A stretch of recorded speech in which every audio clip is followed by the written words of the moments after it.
शेरशाह कबाड़ी मार्केट में खून की होली खेले जाने के बाद एक दफा फिर शेरशाह कबाड़ी मार्केट खुल चुकी है, मगर सिक्योरिटी के इंतजामात तसल्ली बख्श नजर नहीं आते। यहाँ पर काफी चौकियां खाली हो चुकी हैं, कुछ थी, मोबाइलें वगैरह भी थी। बाहर जो है सबसे ज्यादा तो हमें बाहर का खतरा है। यहाँ तो चले सेफ्टी दे रखी है थोड़ी बहुत, अब जब बाहर निकलेंगे तो अगवा वगैरह का ये सब उन लोगों ने धमकी दे रखी है। पहले चौकियां तो थी, चौकियां तो मौजूद है, लेकिन काफी चौकियों से पुलिस वाले गायब हो चुके हैं। गश्त कहा था कि 10 अपनी इनकी मोटरसाइकिलें गश्त करेंगी, एक भी मोटरसाइकिल गश्त करती हुई हमें नजर नहीं आई है। यहाँ पुलिस वाले बिठाए थे, सब पुलिस वाले हट गए, अब 2-3 चौकी पे बैठे हैं। मोबाइल भी खड़ी थी, सब कुछ थी, लेकिन अब कोई हमें तो कुछ नजर नहीं आ रहा है। यहाँ पर बैठे हैं, यहाँ पर कल तक तो हम लोग दुकानें जो है आधे शटर गिराकर बैठे थे। ये सानिया कबाड़ी मार्केट एक शर्मनाक सामिया है। लोग अपने भत्तों के लिए इन गरीबों का खून बहा दिया। ज्यादातर इसमें बल्कि तकरीबन लोग गरीब हैं, उनके गुजारों के लिए भी मुश्किल है। मेहनत से कमाते थे, उनके ऊपर यह आफत उतारी गई। और जब गवर्नमेंट को खामोखा जब पहुंच नहीं सकती, दे नहीं सकती, तो फिर मुआवजों का ऐलान क्यों कर देती है। ये हुकूमत के लिए भी एक शर्म का वाक़या है। हुकूमत, मुझे पता है कि टैक्स चोर, अल्लाह की ज़कात चोर, फजूल खर्चियों की यह हुकूमत है। मुल्क में ज़्यादा से ज़्यादा ऐसे वाक़े होते रहेंगे, लेकिन पूछना निहाल नहीं होगा। ये क्यों भत्ते चल रहे हैं? भत्तों को ख़त्म करें या फिर इसको कानूनी तापुस दे दें, गरीबों की गर्दन पे चढ़कर। हुकूमत इनसे सख्ती से निपटे। दूसरा ये, इनको जो भी वायदा किया है ये फौरन पूरा करें, इन फैमिलियों को दे दिया जाए। हम चाहते हैं कि अल्लाह न करे दोबारा कोई ऐसा साना हो, जो साना हुआ है कोई छोटा मोटा साना नहीं है। घर के घर खत्म हो गए, यानी ये उनके घरों में कयामत है। और जिनके साथ होता है उनको पता होता है कि ये क्या है और क्या चीज़ है। ये बहुत से दुकानदार तो कह रहे हैं कि दायित भाई हम तो नहीं आएंगे, अगर आपकी गाड़ी आगे होगी और हम पीछे होंगे। मैंने कहा जब मैं खुद महफूज नहीं हूँ तो आप क्या महफूज होंगे। सिक्योरिटी के हवाले से पुलिस लगाई गई थी 250, उधर पुलिस रह गई तकरीबन 100-120, और ऐसा लग रहा है दिन बर दिन ये भी खत्म हो जाएगी। चौकियाँ भी सारी खाली हो गई हैं। सानिया शेरशाह में 2 सगे भाई आतिफ और आकिफ को भी दहशतगर्दों ने अपनी गोलियों का निशाना बनाया।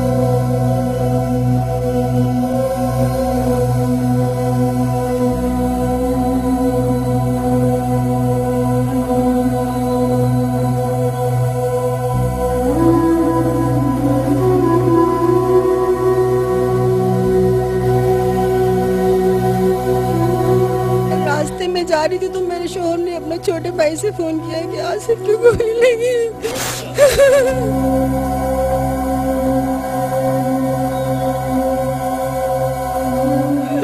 आकिफ का मुझे सुबह बताया। मेरे बच्चे बहुत नेक थे, बहुत खूबसूरत बच्चे थे मेरे। ये देखिए कितने प्यारे बच्चे थे मेरे। मैं कहाँ से लाऊंगी इनको। आसिफ अभी 19 नवंबर को 25 का होना था। आसिफ ने आगे 22 का।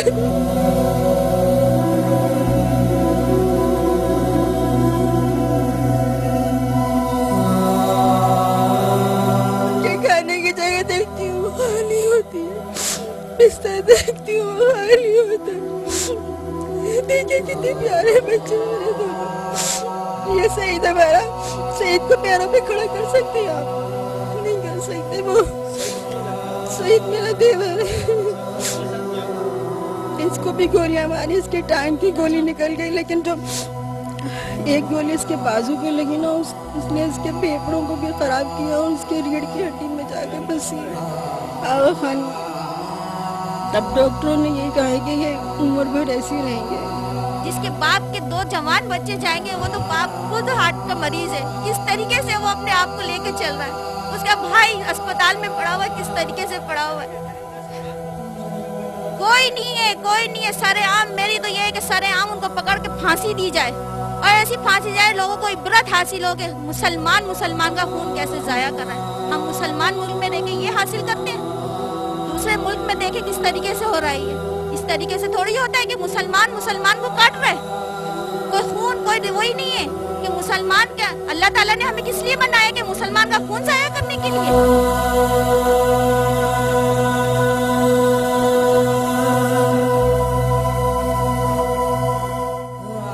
बहुत चाहते थे मुझे, बहुत प्यार करते थे, पलकों में बिठा के रखते थे मेरे भाई मुझे।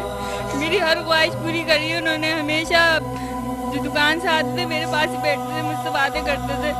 मुझे नहीं पता था मेरे भाई चले जाएंगे इस तरह से। सुबह भी मैंने उन्हें खुद नाश्ता दिया बना के, मुझे नहीं पता था मैं आगे दफा नाश्ता दे रही हूँ अपने भाई को बना के। भाई तो मेरे आ नहीं सकते, बस उन्हें सजा दी जाए, बस मैं यही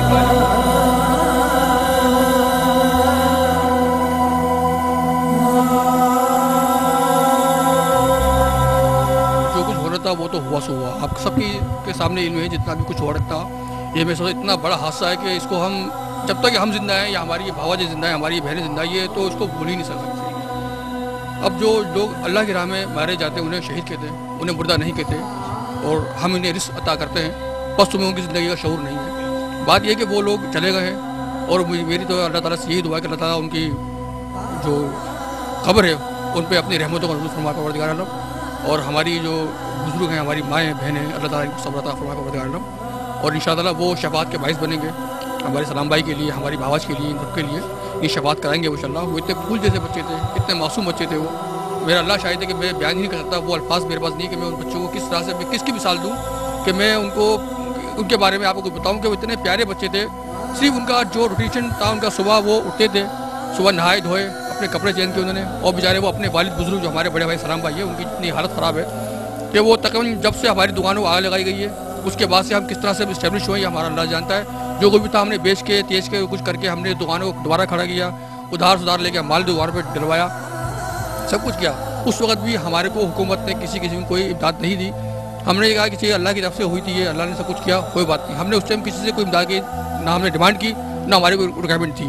लेकिन बहरहाल ये कि हमने अंत तक मेहनत करके 2 साल के अंदर हम इसका पोजिशन में आ गए थे कि हम अपनी दुकान को लेके चल सकें। बहरहाल बड़े भाई सलाम भाई की तबीयत जो है वो सेट नहीं थी, वो 2 साल से तकरीबन वो दुकान नहीं जा रहे थे। मेरे दोनों ये भतीजे मेरे आसिफ और मोहम्मद आकिब शहीद, ये दोनों बच्चे जो है अपने बाप का सहारा बने थे, और अल्हम्दुलिल्लाह ये दोनों बच्चों ने कारोबार को संभाला था।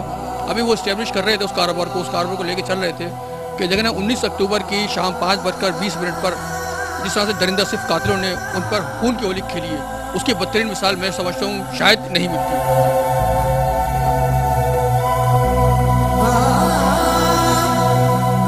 बहुत अच्छे भाई थे, 2 चले गए, याद आते हैं मेरे को।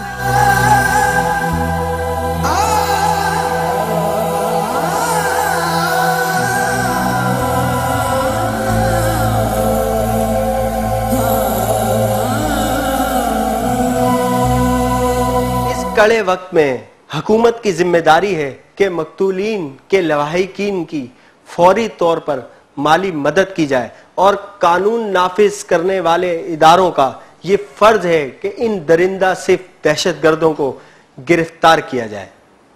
कैमरामैन टीम के साथ कामरान मिन्हास, धूम टेलीविजन, कराची।